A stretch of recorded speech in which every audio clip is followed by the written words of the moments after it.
hermanos y hermanas, bienvenidos, contentos de tenerles nuevamente para esta sesión número 3 de esta tarde. Vamos a estudiar a continuación la lección número 15. Se titula Lo que Jesús dijo acerca del rapto de los santos. Y aunque lo estamos presentando fuera de orden, porque ya hicimos la lección 16 y 17, es un tema muy importante, lo estamos dejando de último porque queríamos esperar que hubiera más personas aquí para esta lección, porque estamos en Texas, a donde hay muchas iglesias protestantes, muchos carismáticos, muchos pentecostales, muchos bautistas que creen que va a haber un rapto de la iglesia antes de la gloriosa venida de Jesús. Y por esa razón queremos mirar los argumentos que ellos usan y enfrentarnos a ellos. Así que vamos a orar y entonces vamos a comenzar en la página 211 de nuestro manual. Oremos. Padre, ha sido un gozo abrir tu palabra y aprender las lecciones que son útiles para nuestro diario caminar con nuestro querido Señor Jesús. Te damos gracias por las múltiples bendiciones que tú nos has prodigado. Gracias por el privilegio de ser tu pueblo remanente, el pueblo que tiene el mensaje para este tiempo. Te ruego, Señor, que al estudiar esta lección sobre la segunda venida de Jesús, sobre cómo vendrá y cuándo vendrá, te pido que nos instruyas y nos uses para aclararle las cosas a las personas que caminan en el error.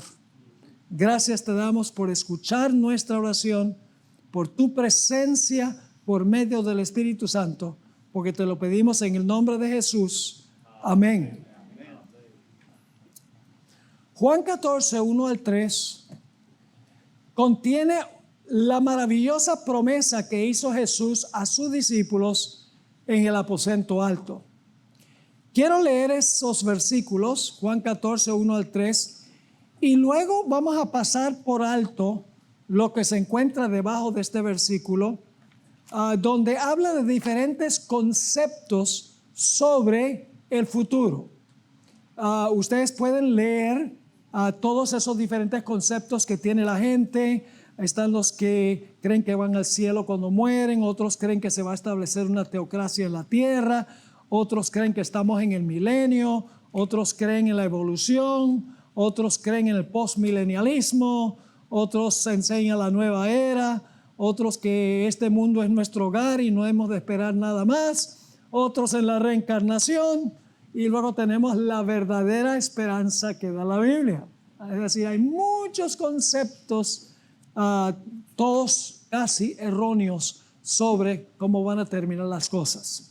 Pero vamos a leer Juan 14, 1 al 3, esta linda promesa que dio Jesús. No se turbe vuestro corazón. Creéis en Dios, creed también en mí. En la casa de mi Padre muchas moradas hay. Si así no fuera, yo os lo hubiera dicho.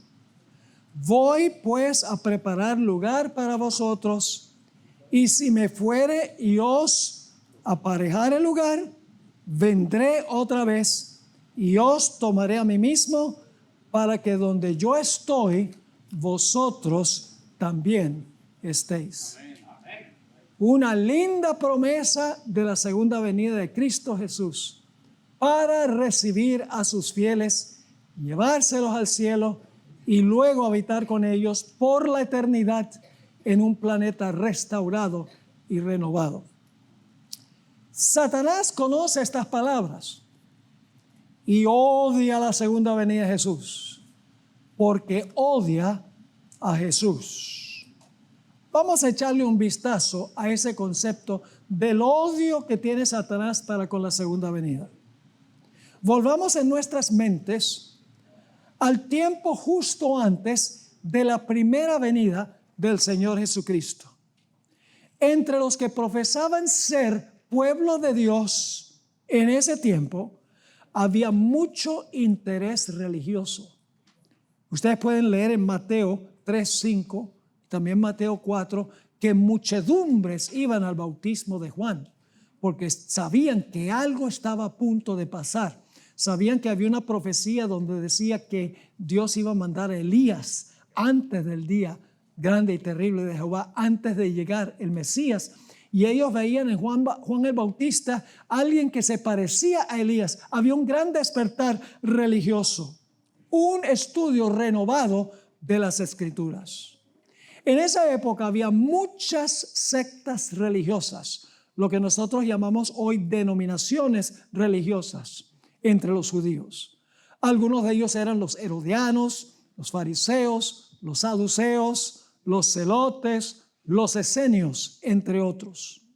Los líderes religiosos de esas sectas estaban enseñando a la población que el Mesías iba a venir en poder y gloria para destruir a los odiados romanos y restaurar a la nación judía a su antigua posición por encima de todas las naciones. Usaron selectivamente las escrituras del Antiguo Testamento. Usaban los textos que parecían apoyar sus esperanzas. Debido a sus puntos de vista erróneos, cuando Jesús vino, no lo reconocieron, ni lo recibieron, según Juan 1 y el versículo 11. Sorprendentemente, eligieron a un falso Mesías, Barrabás, en lugar de Jesús. Se convirtieron en parte como integrantes del anticristo al matar a Cristo. Es más, dijeron: nosotros no tenemos rey, sino César. Alta traición contra Dios, porque Dios era su rey, no César. ¿Cómo pudo suceder esto? ¿Cómo podían los líderes del pueblo de Dios, que estudiaban y enseñaban la profecía bíblica al pueblo, cómo pueden haber llevado a las muchedumbres a un engaño tal? La respuesta es muy simple. La venida de Jesús no encajaba con la perspectiva que ellos tenían de la venida del Mesías. Aunque había abundantes profecías que señalaban cada detalle de lo que iba a hacer e iba a hablar el Mesías, sus nociones preconcebidas y malas interpretaciones de las Escrituras resultaron en un engaño tan vasto, tan extensivo, que solo un pequeño remanente estaba listo para recibir al Mesías prometido. Irónicamente, Jesús realmente era un rey, pero no era la clase de rey que ellos estaban esperando. Tenemos toda clase de características de Jesús como rey, rey del reino de la gracia. Le pusieron una corona tejida de espinas. Su trono era una cruz. Sus enemigos le pusieron una caña en la mano derecha que sería el cetro. Había una procesión que lo condujo al lugar de su entronización en la cruz. Además de eso, estaba vestido de púrpura, como los reyes vestían en aquella época. Las multitudes le hacían un homenaje simulado como rey, y sobre su cruz se colocó la inscripción: Jesús de Nazaret, rey de los judíos.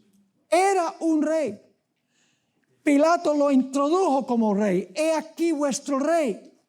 Pero no era la clase de rey que ellos estaban esperando. Estaban esperando un rey político que destruyera a los romanos y pusiera una vez más a la nación judía en el ápice de la civilización.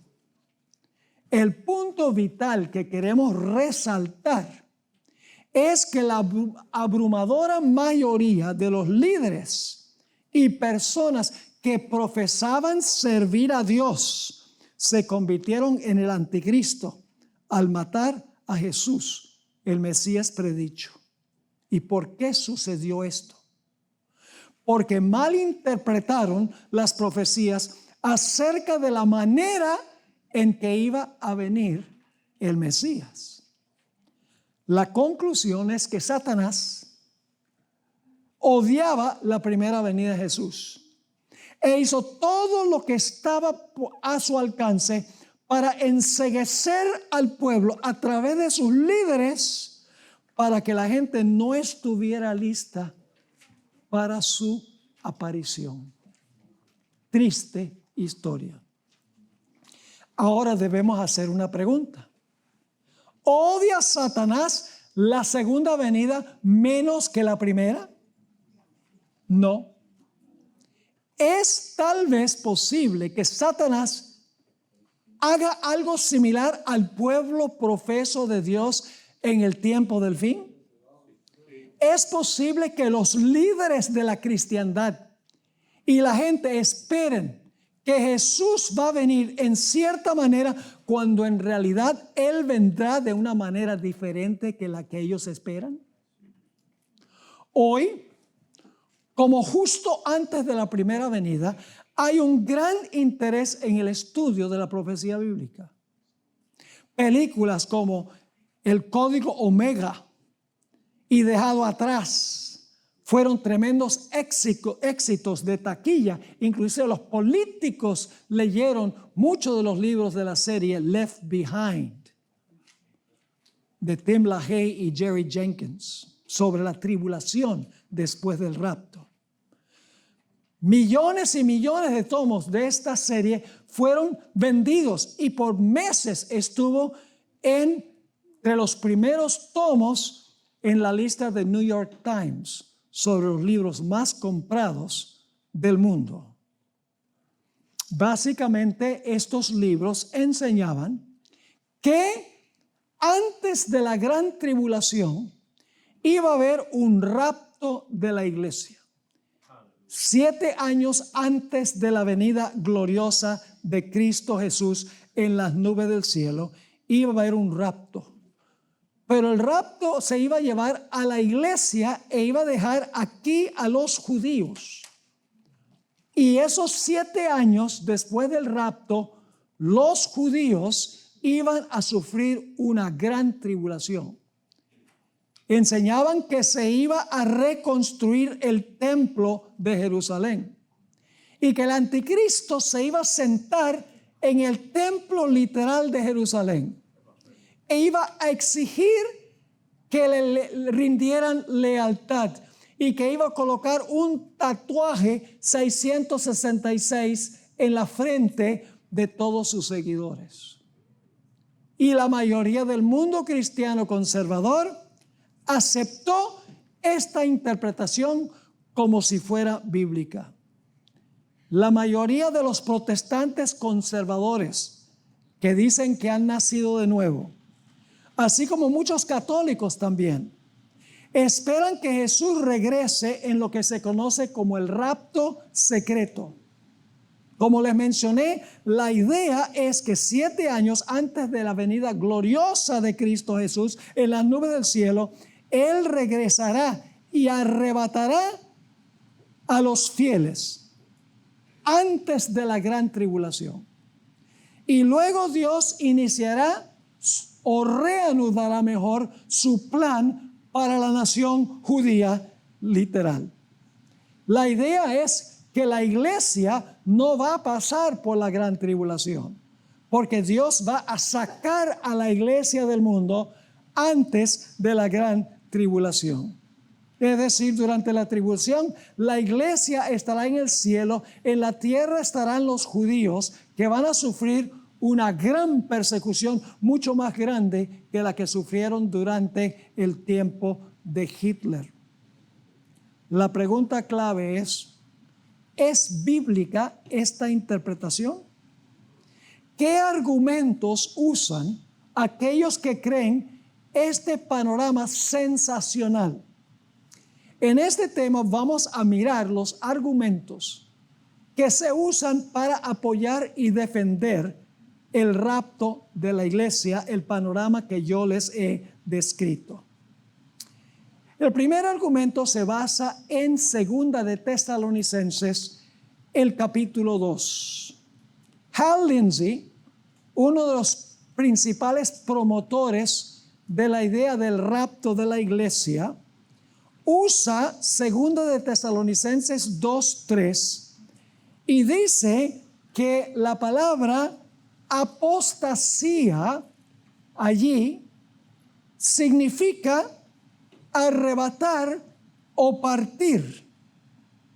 Y dice que 2 de Tesalonicenses 2:3 está anunciando que va a haber la partida de la iglesia de la tierra al cielo antes de la tribulación. Sin embargo, cuando uno lee 2 de Tesalonicenses 2, donde habla de que Cristo no vendrá sin que antes venga la apostasía y se manifieste el hombre de pecado, el hijo de perdición, la palabra apostasía no se puede traducir como él dice, arrebatar o partir. Porque él dice que se debe traducir partir, que significa la iglesia va a partir de la tierra al cielo. Ni un solo texto, ni una sola versión de la Biblia lo traduce de esa manera. Es una interpretación privada. La palabra griega apostasía, lógicamente es la misma palabra que tenemos nosotros, apostasía. Y sencillamente significa apartarse de la fe. Por ejemplo, en Hechos 21 y el versículo 21, al apóstol Pablo se le acusó de enseñarle a la gente a abandonar o apartarse de los escritos de Moisés. Una apostasía es apartarse de la verdad, en otras palabras. Fíjense lo que dice Hechos 21 y el versículo 21. Pero se les ha informado en cuanto a ti, que enseñas a todos los judíos que están entre los gentiles a apostatar de Moisés, diciéndoles que no circunden a sus hijos ni observen las costumbres. El hecho es, hermanos y hermanas, que ninguna versión de la Biblia de buena reputación traduce la palabra apostasía con la palabra arrebatar. Es una interpretación privada. En español siempre veo la palabra traducida como la apostasía o la rebelión. Ustedes pueden ver aquí cómo lo traducen las versiones en inglés, porque en inglés hay muchas más versiones que en español. Lo traduce la rebelión. También dice que nadie os engañe de ninguna manera, porque no vendrá a menos que la apostasía venga primero. La versión King James, caerse. La otra Biblia, alejarse de la fe. Aún otra, la apostasía, la revuelta, alejarse de Dios, la gran rebelión contra Dios. Nosotros entendemos que es apostasía. No significa que se va a ir la iglesia al cielo. Sencillamente significa que la iglesia se va a alejar del evangelio puro que encontramos en la Sagrada Escritura. Dicho sea de paso, la palabra se usa en el Nuevo Testamento, la palabra apostenai, que está relacionada con la palabra apostasía, se usa para un barco que no está bien anclado en el puerto y por lo tanto se está yendo del puerto. El puerto sería la sana doctrina. Y la deriva significa que la iglesia no iba a estar sobre un sólido fundamento doctrinal. Se iba a extraviar de la sana doctrina. Así que en realidad no se puede usar 2 de Tesalonicenses 2 y torcer el significado de la palabra apostasía y decir que eso significa partida sin violar el texto. La Biblia nos advierte en contra de interpretaciones privadas. En 2 de Pedro, el capítulo 1. Ninguna profecía bíblica es de particular interpretación. escribió el apóstol Pablo. No podemos cambiar el significado de las palabras. Además de eso, nosotros estudiamos en nuestro tema de ayer, en uno de los temas de ayer, que hoy el templo no es el templo de Jerusalén. ¿Qué es el templo hoy, según estudiamos ayer? El templo es la iglesia. El templo hoy es mundial. ¿Recuerdan que lo estudiamos? El templo es global, mundial, con fundamentos espirituales. Fundamentos, apóstoles y profetas, Cristo, la piedra principal del ángulo, nosotros las piedras edificadas sobre los fundamentos y el Espíritu Santo, la Shekinah. Es decir, que si el anticristo se va a sentar en el templo de Dios, significa que va a estar ¿dónde? En la iglesia. Es una iglesia que ha apostatado de la verdad. ¿Y saben algo? La palabra que se usa ahí en 2 de Tesalonicenses 2, a donde dice que este anticristo se llama el hombre de pecado, el hijo de perdición.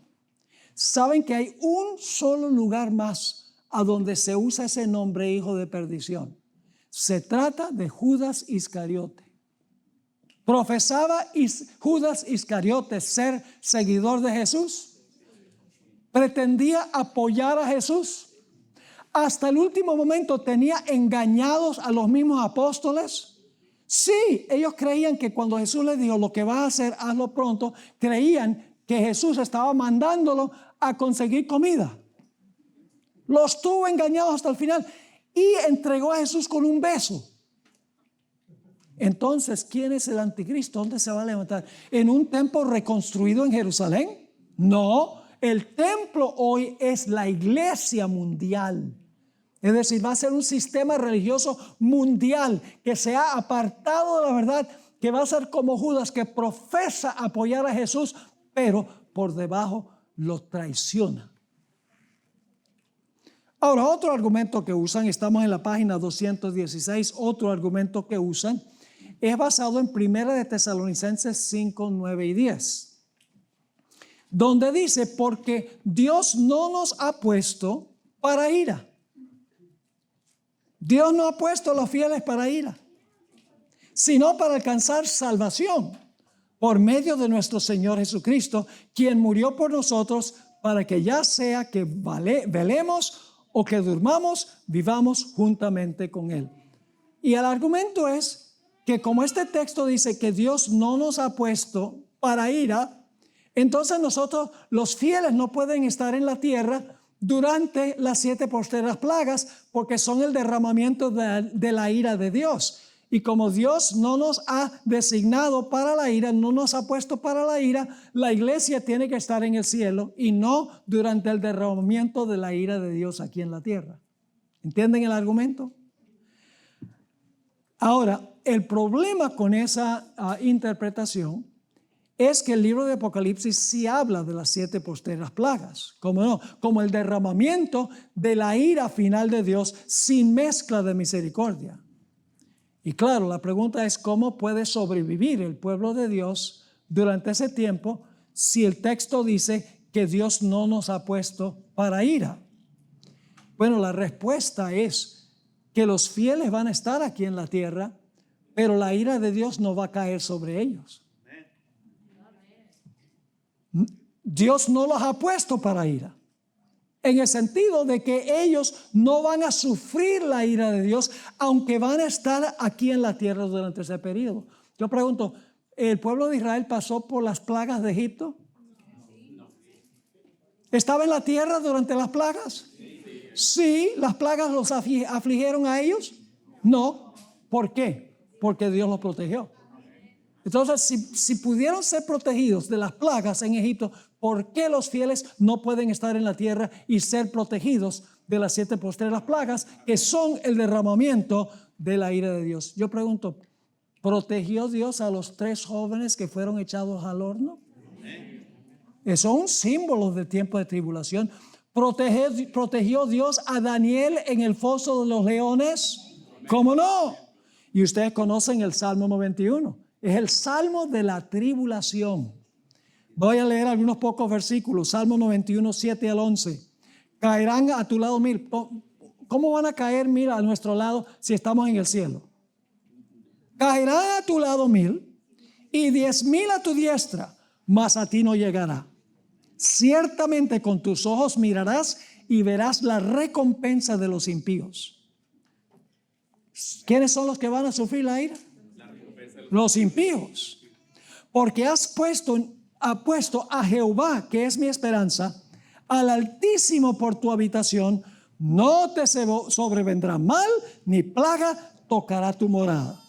Pues a sus ángeles mandará acerca de ti, que te guarden en todos tus caminos.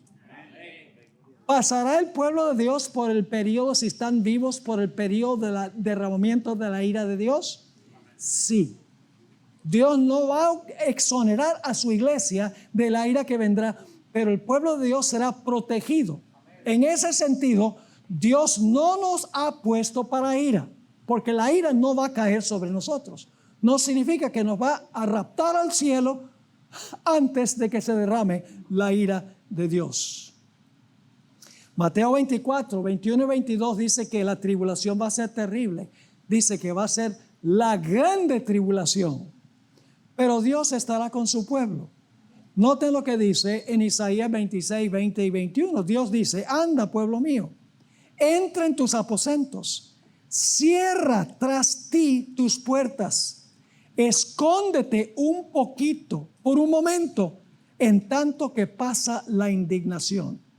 Porque he aquí que Jehová sale de su lugar para castigar al morador de la tierra por su maldad contra él, y la tierra descubrirá la sangre derramada sobre ella y no encubrirá ya más a sus muertos.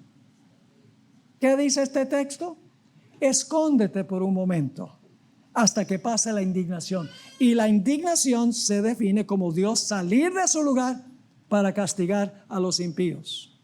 En Isaías 48, 10 también dice: he aquí te he purificado, no como a plata, te he escogido en horno de aflicción. Otro texto que usan para apoyar el rapto es Apocalipsis 3 y el versículo 10, a donde Dios dice a su pueblo, dice que guardará de la hora de prueba que ha de venir sobre el mundo entero para probar a los que moran sobre la tierra. Dice el texto que Dios va a guardar a sus fieles de la hora de prueba que ha de venir sobre el mundo. Y los que creen en el rapto dicen que eso significa que Dios guardará a su pueblo, no tendrán que pasar por el tiempo de angustia. Pero vamos a notar Juan 17, 15. Juan 17 y el versículo 15.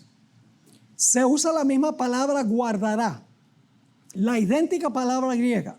Significa que porque Dios va a guardar a su pueblo, como dice aquí, va a guardar a su pueblo de la hora de la prueba. ¿Significa que los va a sacar de la hora de la prueba? No.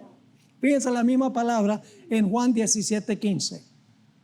Dice Jesús: no ruego que los quites del mundo, sino que los guardes del mal. Ese texto deja muy en claro qué significa guardar.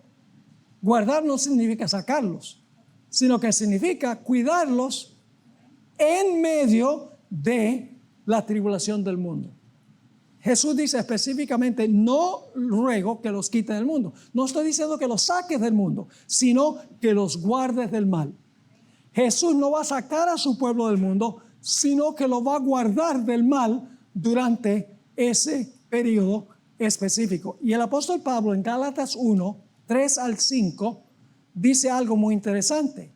Escribió que Jesús se dio a sí mismo por nuestros pecados para librarnos del presente siglo malo.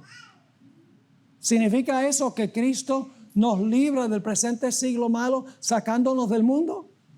No, significa que nos protege del mal en el mundo. No significa que nos está sacando del mundo. ¿Necesitas una aplicación de streaming centrada en la fe y al alcance de tu mano? Conoce la aplicación de Zoom TV. Imagina esto: cada serie de teología que hemos producido en el canal y que tanto te gusta, lista para ser vista en cualquier momento y en cualquier lugar. La aplicación de Zoom TV no es solo otra aplicación de streaming, es tu compañera digital para descubrir verdades bíblicas asombrosas. Descarga la aplicación de Zoom TV hoy mismo. Décadas de estudio e investigación al alcance de tu mano. Otro texto que usan los que creen en el rapto es 1 de Tesalonicenses 3 y el versículo 12 y 13. 1 de Tesalonicenses 3, 12 y 13. Donde dice que Jesús, cuando venga, va a venir con sus santos, con todos sus santos. Y por lo tanto, el argumento es, si cuando Jesús viene a la tierra, viene con sus santos, tiene que habérselos llevado antes. Porque no puede venir con ellos, al menos que se los haya llevado antes de venir. ¿Me están entendiendo? Vamos a mirar ese argumento. Vamos a leer el texto primero. 1 Tesalonicenses 3, 12 y 13. El Señor os haga crecer y abundar en amor unos para con otros y para con todos, como también lo hacemos nosotros para con vosotros, para que sean afirmados vuestros corazones, irreprensibles en santidad delante de Dios nuestro Padre, en la venida de nuestro Señor Jesucristo, con todos sus santos. ¿Con quiénes viene Jesús? En su venida, con todos sus santos. Pues si viene con todos sus santos, tiene que habérselos llevado antes, ¿verdad? Esa es la impresión que uno se lleva, pero uno tiene que mirar esto con cuidado. ¿Quiénes son los santos con quienes Jesús vendrá? ¿Será que son los redimidos que fueron llevados 7 años antes al cielo y ahora Jesús, cuando viene en su gloriosa venida, está trayendo a los que se llevó 7 años antes? La respuesta es no. Porque en la Biblia también se le llama a los ángeles santos. ¿Con quiénes viene Jesús? Bueno, Mateo 16, 27 dice que Jesús viene con sus ángeles. De hecho, Pablo toma la expresión venir con sus santos. Esa expresión Pablo la trae de Deuteronomio 33 y el versículo 2. Fíjense lo que escribió Moisés en Deuteronomio 33 y el versículo 2. Está hablando de cuando Jehová vino al monte Sinaí para dar su ley. Vino acompañado de los ángeles. Fíjense lo que dice. Dijo, Jehová vino de Sinaí y de Seir les esclareció. Resplandeció desde el monte de Parán y vino de entre 10 millares de santos. ¿Con quiénes vino Dios al monte Sinaí para revelar su ley? ¿Será que se había llevado los fieles al cielo y entonces ahora los trae al monte Sinaí? ¿Con quiénes vino Jesús cuando reveló su ley en el monte Sinaí? Con los ángeles, exactamente. Y fíjense que se les llama entre 10 millares de santos. Los ángeles también se conocen como santos. Fíjense lo que dice Apocalipsis 5:11, nuevamente de los ángeles. Y miré y oí la voz de muchos ángeles alrededor del trono y de los seres vivientes y de los ancianos. Su número era millones de millones. Saben que esa no es una buena traducción. Traducción en inglés es mejor. 10,000 times 10,000 and thousands of thousands. Lo que pasa es que en el griego no hay un número millón. Eso lo que hay que hacer es multiplicar miles. Miles de miles de miles. Por eso es interesante que en Deuteronomio 33:2 dice, vino entre 10 millares de santos. Y en Apocalipsis se identifica quién son esos 10 millares de santos. Dice que el número de los ángeles es miles de millones. Ahora, fíjense lo que dice Marcos 8:38. Marcos el capítulo 8 y el versículo 38. Jesús dice, porque el que se avergonzare de mí y de mis palabras en esta generación adúltera y pecadora, el Hijo del Hombre se avergonzará también de él cuando venga en la gloria de su Padre con los santos ángeles.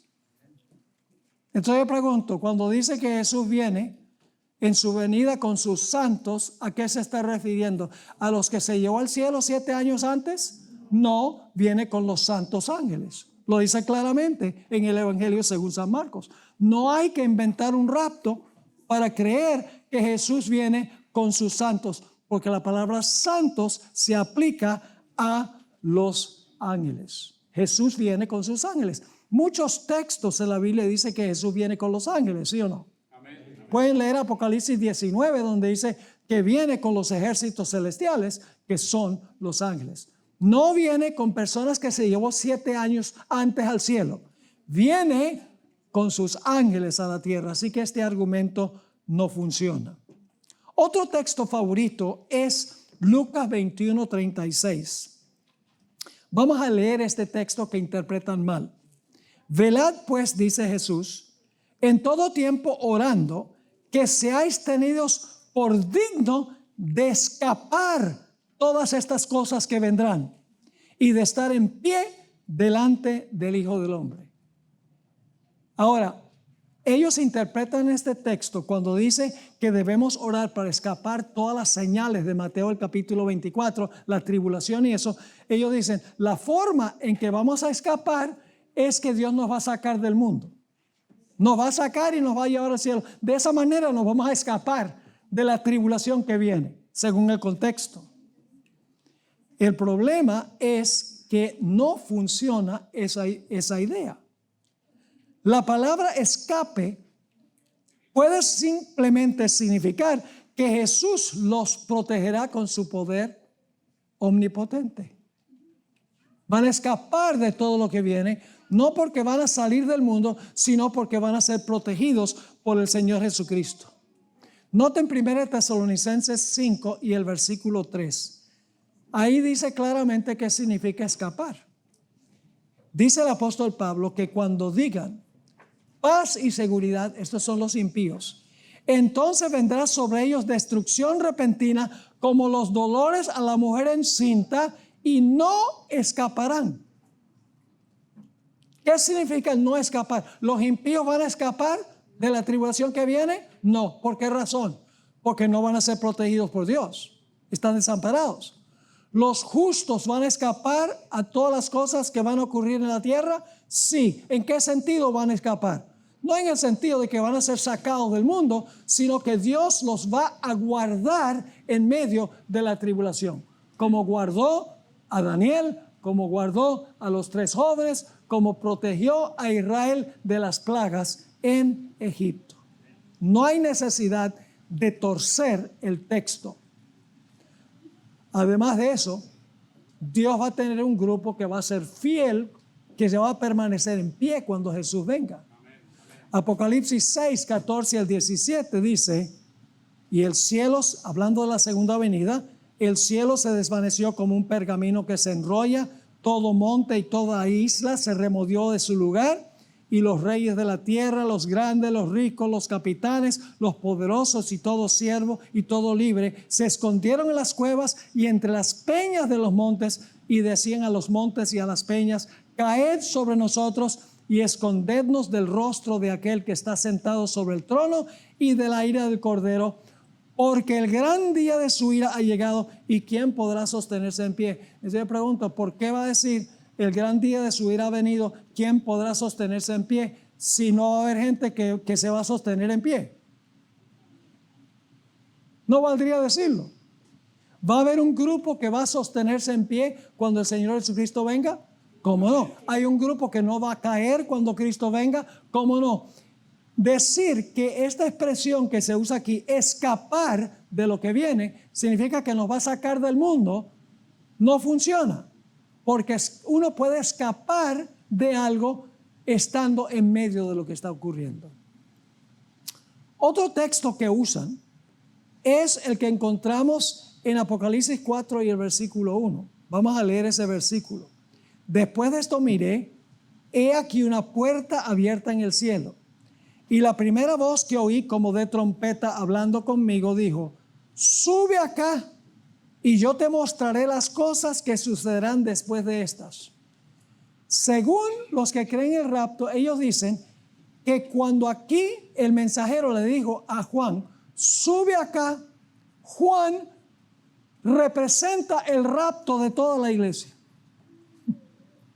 O sea, Juan es representativo de toda la iglesia, y el mandato sube acá significa que Juan y todos los redimidos van a subir allá al cielo. Ciertamente esto es torcer el texto. ¿Qué quiere decir cuando el mensajero le dijo a Juan, sube acá?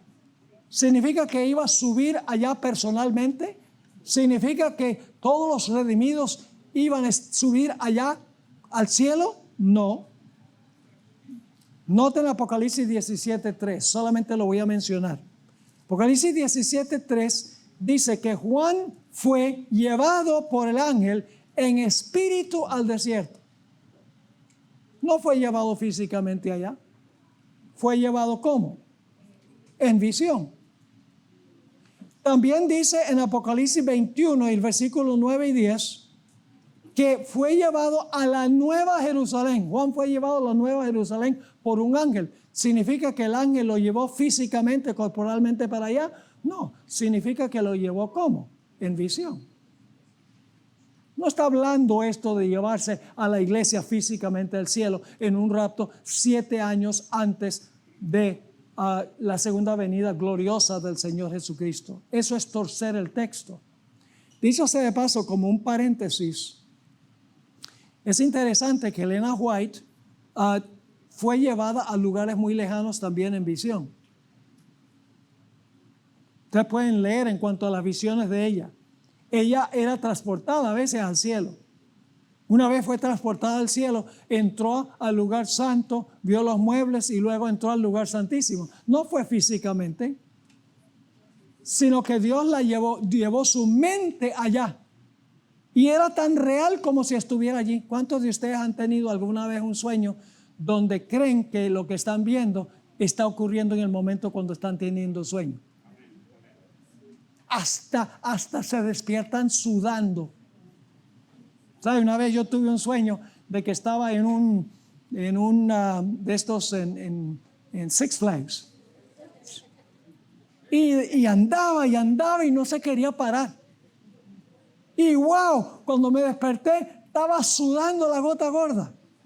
Pero yo no estaba ahí. Yo no monté en eso.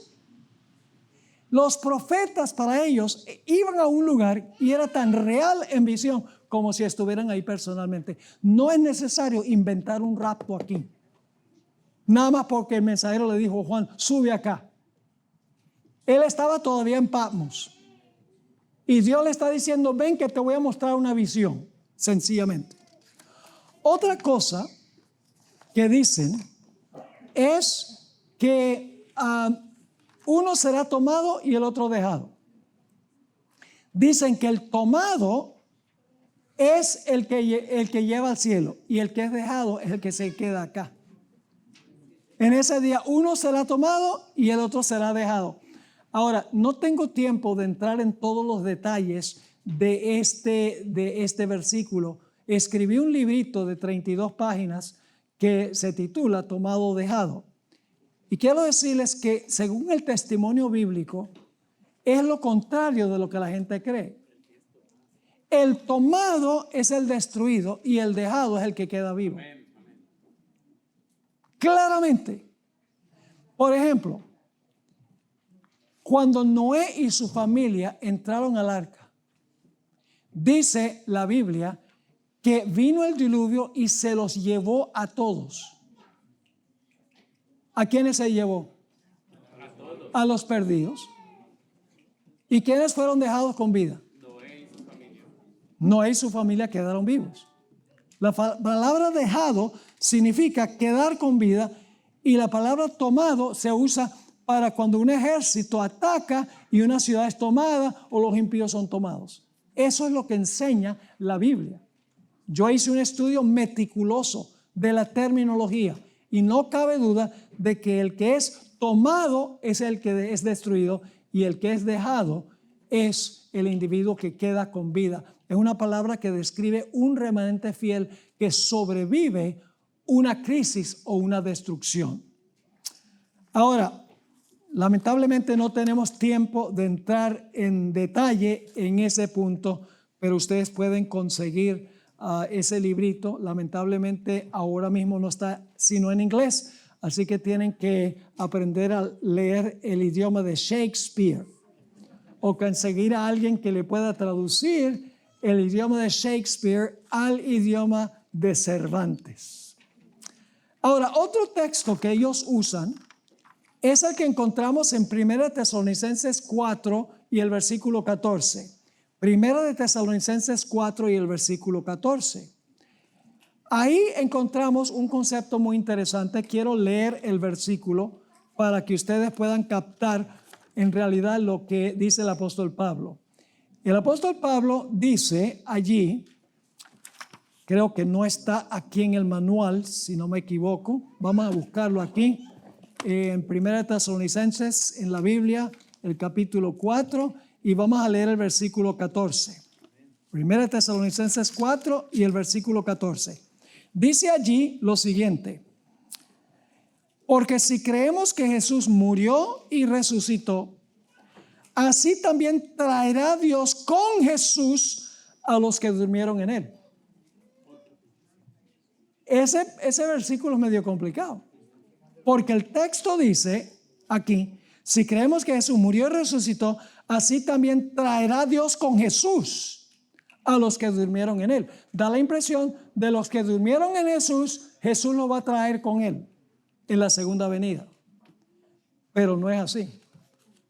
Vamos a notar, y lo voy a sintetizar esto para que lo puedan entender. El Señor Jesucristo murió, fue sepultado, resucitó, una nube de ángeles vino y lo recogió y lo arrebató ¿a dónde? A la casa del Padre. ¿Correcto? Esa fue la secuencia. Vivió, murió, fue sepultado, resucitó. En Hechos 1 vino una nube de ángeles y la nube lo arrebató a la casa del Padre. Yo pregunto, ¿lo mismo va a suceder con los fieles? ¿Los que murieron en Cristo?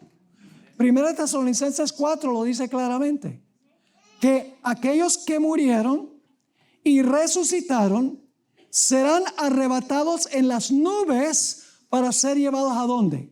Para ser llevados a la casa del Padre. Ahora, ¿cómo resolvemos este asunto donde dice aquí en este versículo? Porque si creemos que Jesús murió y resucitó, así también traerá Dios con Jesús a los que durmieron en él. Yo pregunto, ¿quién es el personaje descrito aquí como Dios? Es el Padre. Porque dice, ¿Dios qué? Traerá Dios con Jesús. Son dos personas, ¿sí o no? Dios y Jesús. Ahora, ¿a dónde va a estar el Padre en la segunda venida? En la segunda venida el Padre va a estar en el cielo. Mucha gente cree que el Padre va a venir con Jesús en la segunda venida. En ninguna parte de la Biblia dice eso. El Padre va a estar en el cielo. Jesús va a venir con sus santos ángeles. Y ahora yo les pregunto, el Padre, cuando Jesús venga a buscar a sus fieles, dice, Dios traerá con Jesús a los que durmieron. Es decir, los santos no están viniendo con Jesús a la tierra, sino el Padre, quien está en el cielo, está trayendo a los redimidos con Jesús al cielo. ¿Están entendiendo el punto? Y todo cuadra con el contexto de 1 Tesalonicenses, el capítulo 4. Porque dice, los muertos resucitan y entonces son arrebatados en las nubes y entonces son arrebatados por el Padre al cielo. Trae a los muertos que resucitaron con Jesús a la casa del Padre. Así que cuando dice traerá, Dios traerá con Jesús, no significa que Dios va a traer a la tierra con Jesús a los redimidos, sino que sencillamente significa que Dios, quien está en el cielo, traerá con Jesús a los que durmieron al cielo. ¿Están entendiendo el punto? Pueden conseguir mucho más aquí en el manual que no tenemos tiempo ahorita de cubrir. Ahora vamos a la página. Voy a tratar de luchar para terminar esto, si no ustedes van a tener que leer el resto de lo que dice el manual. El resumen entonces está en el versículo 223. Porque si creemos que Jesús murió y resucitó, y luego ¿qué? Vino en la nube para llevárselo. Dios, el Padre, quien envió a Jesús, traerá con Jesús al cielo los que durmieron en él.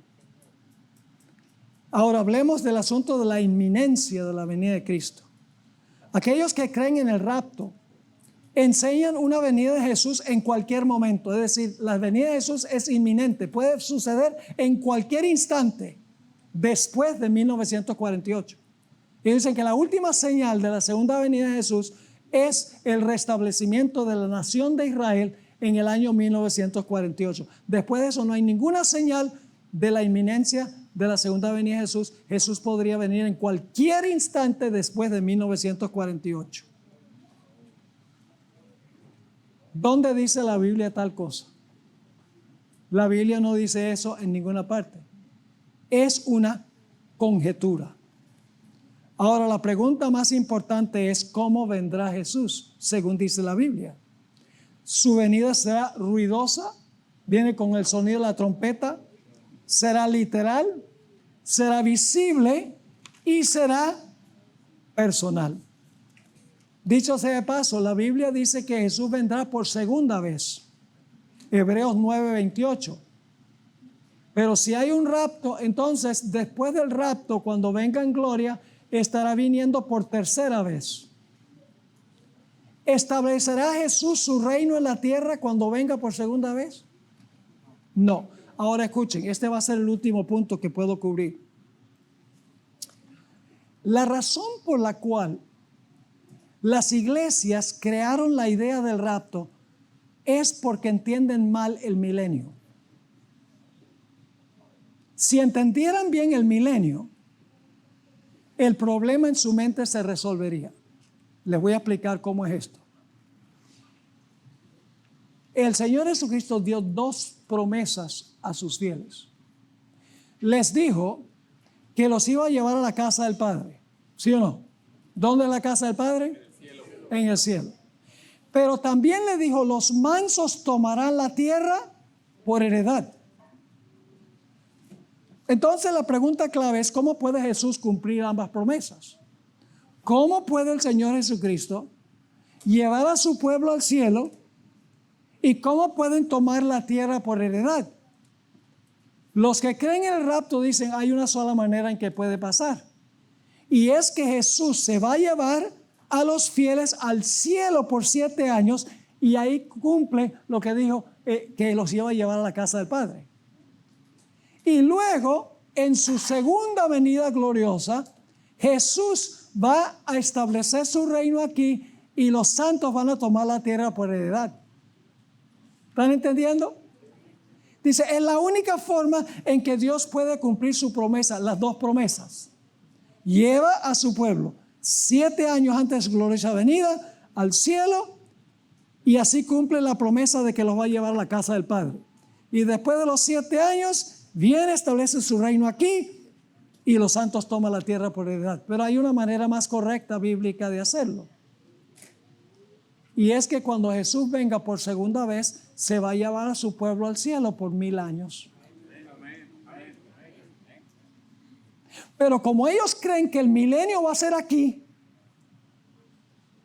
no pueden entender que Cristo cumple las dos promesas, llevando a su pueblo al cielo por 1000 años, así cumple la promesa de que los va a llevar a la casa del Padre. Y luego, después de los 1000 años, viene, destruye a los impíos y los santos toman la tierra por heredad. Si entendieran el milenio, inmediatamente desaparecía la idea del rapto. Pero tienen que inventar un rapto para que Jesús pueda cumplir sus dos promesas, porque no aceptan que el milenio va a ser en el cielo. Para ellos en el milenio Cristo va a establecer su reino aquí, va a gobernar con una vara de hierro, etc. Cuando la Biblia no enseña una cosa tal. Ahora, el último punto que quiero mencionar en los muy pocos minutos que tenemos es que la puerta de la gracia se va a cerrar. Y cuando la puerta de la gracia se cierre, los que creen en el rapto van a tener un problema muy serio. Yo pregunto, ¿ustedes se prepararían para un terremoto en un lugar donde no hay terremotos? No. Solo en un lugar donde va a haber terremotos se preparan para un terremoto. Ahora, los que creen en el rapto, ellos no creen que van a pasar por la gran tribulación. Creen que Dios los va a sacar de esta tierra y por lo tanto cuando estén pasando por la tribulación no van a tener la preparación necesaria para pasar por ese periodo. Lo que Satanás quiere es convencer a la gente de que no van a pasar por la tribulación para que cuando se cierre la puerta de la gracia y venga la gran tribulación no estén listos para subsistir por fe en ese periodo. ¿Qué debemos hacer mientras estamos esperando la venida de Jesús? Debemos orar como nunca. Esta es la última página. Debemos estar listos. Hay textos para todo esto. Debemos velar, estar alerta. Debemos cuidar la forma en que vivimos. Y debemos mantenernos ocupados hasta que el Señor Jesucristo regrese en poder y gloria. Y debemos estar, hermanos, listos para subsistir en el peor periodo de la historia de este planeta. Ahora es el tiempo de desarrollar la fe necesaria porque vamos a pasar, si estamos vivos, por ese periodo. Los que creen en el rapto no creen que van a pasar por ese periodo y por lo tanto no van a estar listos para subsistir durante ese tiempo. Así que los argumentos que se usan en favor del rapto de la iglesia son argumentos humanos que no se basan en la palabra profética más segura. Cristo vendrá solo por segunda vez en su venida gloriosa a esta tierra. Después de la gran tribulación, llevará a su pueblo al cielo, a todos los redimidos. Los que murieron en Cristo, los que están vivos, los llevará al cielo por 1000 años. Y luego, después de los 1000 años, volverá con todos los redimidos. Resucitarán los impíos rodearán la ciudad, Dios les mostrará sus casos y luego entonces desciende fuego del cielo, los consume y Dios hace cielos nuevos y tierra nueva. Ese es el panorama bíblico. ¿Sabías que existe un ministerio cuya misión es proclamar la verdad de Dios al mundo y el mensaje final de Dios? ¿Cómo cambiaría el mundo si más personas conocieran el mensaje eterno de esperanza? Zoom TV es igual a Secret Sansil Ministry Televisión. Es un ministerio de enseñanza bíblica 100% de apoyo a la Iglesia Adventista del Séptimo Día. Fue fundado en el año 2002 por un grupo de fieles miembros de iglesia y el pastor Esteban Bor, con una misión clara: proclamar la verdad presente en el tiempo del fin. En el año 2017 esta visión se expandió con el lanzamiento de Zoom TV y Zoom TV Latino, 2 canales de televisión que transmiten programación cristiana de alta calidad en inglés y español las 24 horas del día. Desde el principio, el enfoque de Zoom TV ha sido doble: alcance externo, llevar el evangelio al mundo, y alcance interno, fortalecer a la iglesia con enseñanzas sólidas basadas en la Biblia. Nuestra programación está profundamente cimentada en la Biblia y el espíritu de profecía. Cada programa está diseñado para enseñar, equipar e inspirar a los creyentes a caminar más cerca de Dios. Ofrecemos programas tales como Escuela Sabática, Me Gustaría Saber, sermones, entrevistas, series, salud, cómo vivir la vida, soluciones prácticas a los desafíos de la vida familiar, programas de música sagrada compartidos por personas de diferentes lugares y trasfondos. Pero este ministerio es más que televisión. Cada mes, nuestros pastores aceptan invitaciones para predicar y enseñar en todo el país, en los Estados Unidos y en todo el mundo. Nuestro equipo pastoral, junto con un dedicado equipo de medios, trabaja incansablemente para proclamar el mensaje de Jesucristo al mundo entero. Y hemos visto a Dios obrar de manera poderosa. Personas de todos los continentes, desde grandes ciudades hasta aldeas remotas, están sintonizando, escribiendo y compartiendo cómo este mensaje ha transformado sus vidas. Este impacto global sigue creciendo más allá de lo que imaginamos. Y tú formas parte de él. Esto es Zoom TV, Secrets Unsealed Ministry, un ministerio que proclama la verdad presente en el tiempo del fin. Prepara corazones para el regreso de Jesús y se une con iglesias como la tuya para cumplir la misión. Zoom TV, unidos en la misión.